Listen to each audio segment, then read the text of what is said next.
Have you noticed what I've noticed? This close to Australia Day, on the back of the usual brouhaha in recent years, we'd normally now be in the throes of a debate over whether Australia really was worth celebrating or whether we should celebrate our country on a different anniversary. Maybe the fires have drowned out all the usual political static, or maybe the left have been too busy blaming the fires on climate change to find their voice for the usual chorus that our country should be embarrassed about its beginnings. But if you think the left have given up or changed their mind, you'd be wrong. You only have to consider the almost total absence of celebration to mark the 250th anniversary of Captain Cook's voyage this year to realise how little love the left have for our country.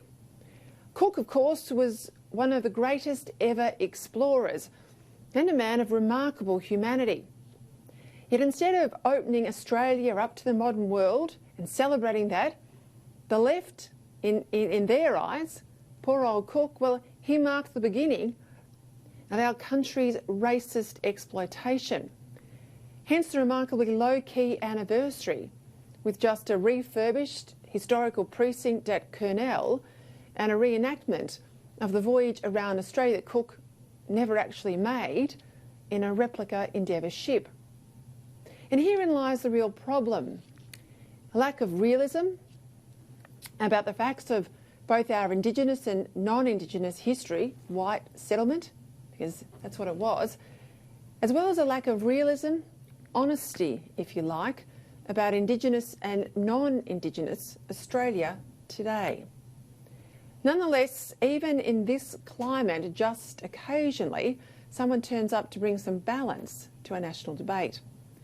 Jacinta Price is an Aboriginal woman and is a regular here on Sky. Now, she's proud of her Irish heritage as well as her Aboriginal ancestry, and she thinks we have far more to celebrate as a country than we have to be ashamed of. Indeed, when it comes to lamenting our national failings, it's sometimes the indulgence of aspects of our Indigenous heritage, not its denial, that's a problem.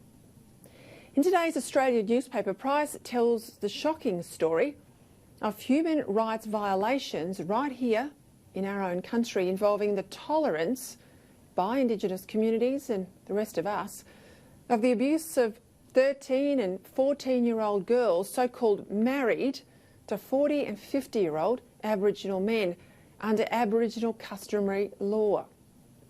If you watch this program regularly enough, you'll know I'm quick to call this out when I see it in Islamic communities here in Australia or Hindu households. So equally, we need to be honest about what we tolerate inside our Indigenous communities too.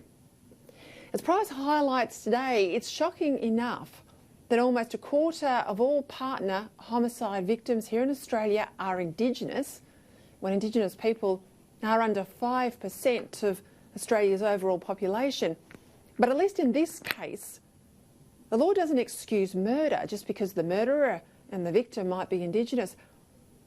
But it does if the violence doesn't get quite to the level of homicide. As Price says, growing up as she did in a remote community, and I quote, she said, "I saw other girls my age reach adolescence and then be married off to much older men while still too young to be legally married under Australian law." She went on, "I witnessed women being brutally beaten by their husbands, but the acceptance of it was so strong that no one besides my immediate family supported the victim or reported the abuse." Now, to prove how entrenched this is in Aboriginal customary law, Price refers today to a chapter called Marriage Law in a legal volume written by Yolngu elders, which matter-of-factly accepts arranged marriages between 13-year-old girls and 50-year-old men, and adds that if the wife breaks the marriage law, physical brutality and beatings are allowed. Now, believe it or not, the Australian National Research Organisation for Women's Safety blames Indigenous family violence on, quote, the historical aspect of colonisation. But far from condemning culturally condoned violence, this official organisation claims that traditional law and culture should be used for, quote, conflict resolution, punishment and rehabilitation. Now I want to say that again, that traditional law is officially sanctioned for conflict resolution, punishment and rehabilitation.